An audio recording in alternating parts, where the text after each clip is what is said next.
Today, we are facing the greatest threat to democracy and the rule of law on our continent. Migration is one of the biggest issues in society right now. The numbers keep rising because the boats keep coming. Legal migration utterly dwarfs the illegal small boat side of things. To end illegal migration and stop the boats.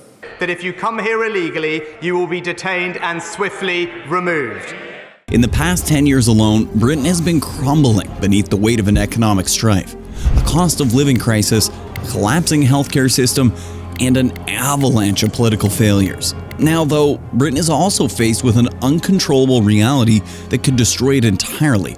Once the invader, Britain is now seen as the invaded.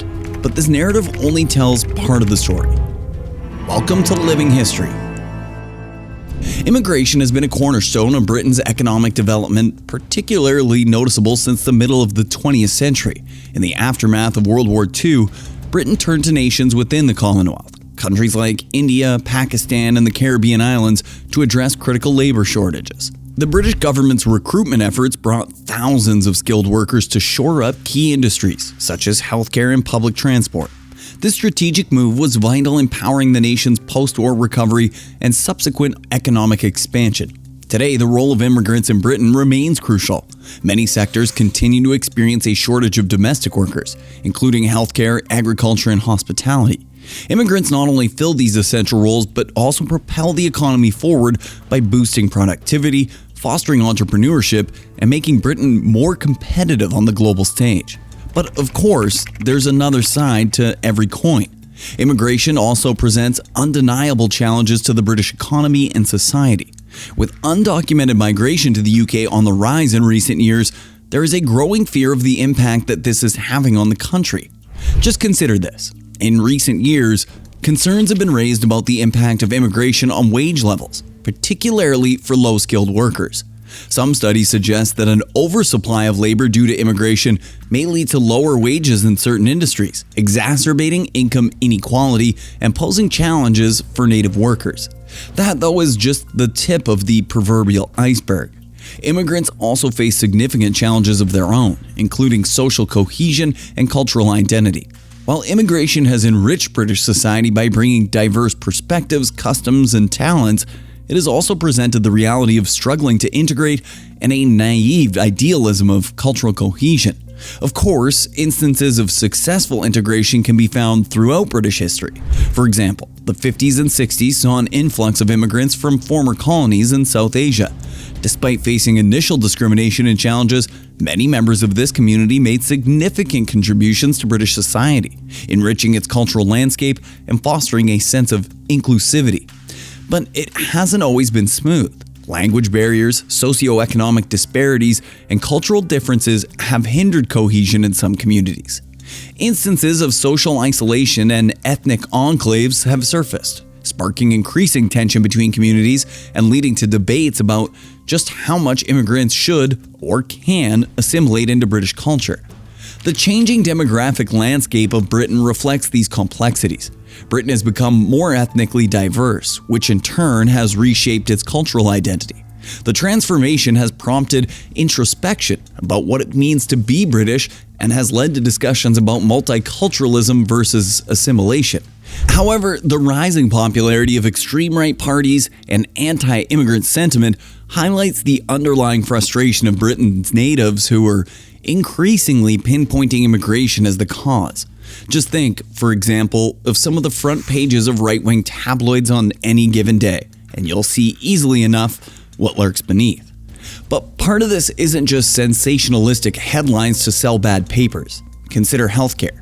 Waiting times really are the longest they have ever been, and people are growing angrier at a system that they pay for that no longer seems to serve them in moments of their greatest need. Of course, as we've already discussed, there is an irony here that almost 20% of NHS staff are from overseas. And is a failing public service really the fault of a family seeking safety from war, or a young student hoping for a better education? Are they really the ones responsible? In areas with a high influx of immigrants, local public services may struggle to keep pace with growing demand, leading to stretched resources and compromised quality of care. Overcrowded classrooms can impact the quality of education for both immigrant and non-immigrant children, while longer waiting times at hospitals can affect access to healthcare for everyone in the community. Additionally, the increased demand for housing in these areas can drive up prices and exacerbate existing housing shortages, further straining the local infrastructure. These challenges can foster resentment and tension within the communities, with some residents unsurprisingly attributing the strain on public services solely to immigration. However, it's important to recognize that these issues often stem from a broader systemic failure in funding, rather than solely from the presence of immigrants. So addressing the strain on public services requires someone in charge who knows what the hell they're handling and talking about to address both short-term challenges and long-term systemic issues. But the whole world knows Britain hasn't had someone like that for a long time. Successive governments in the UK have grappled with immigration policies throughout the 21st century, aiming to balance the concerns of the native population with the needs of immigrants. However, the success of achieving this balance has been conflicted at best and completely ineffective at worst. On one hand, some policies have been successful in addressing specific concerns. For example, the points-based system introduced in 2008 aimed to attract skilled workers while limiting low-skilled immigration.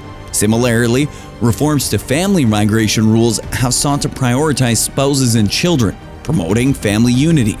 However, controversies and failures have also damaged immigration legislation and the integrity of politics itself.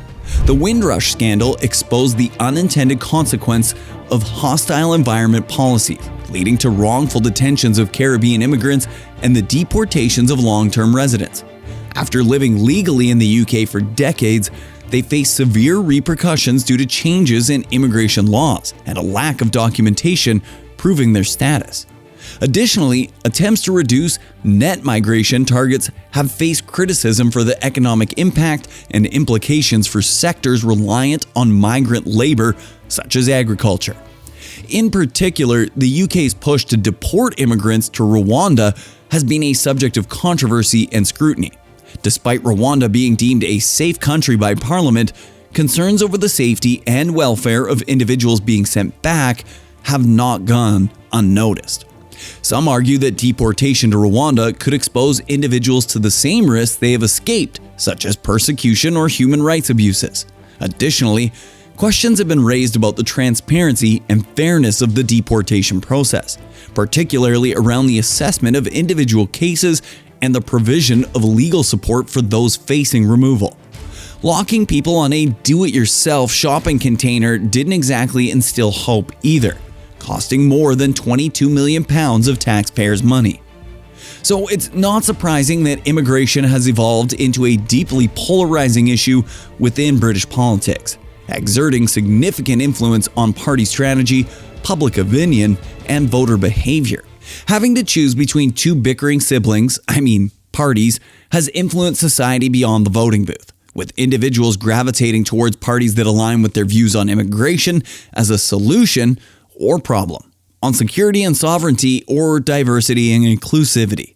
So perhaps it isn't immigration itself, but the way politics has weaponized and used it to further break apart a country that itself has long been broken.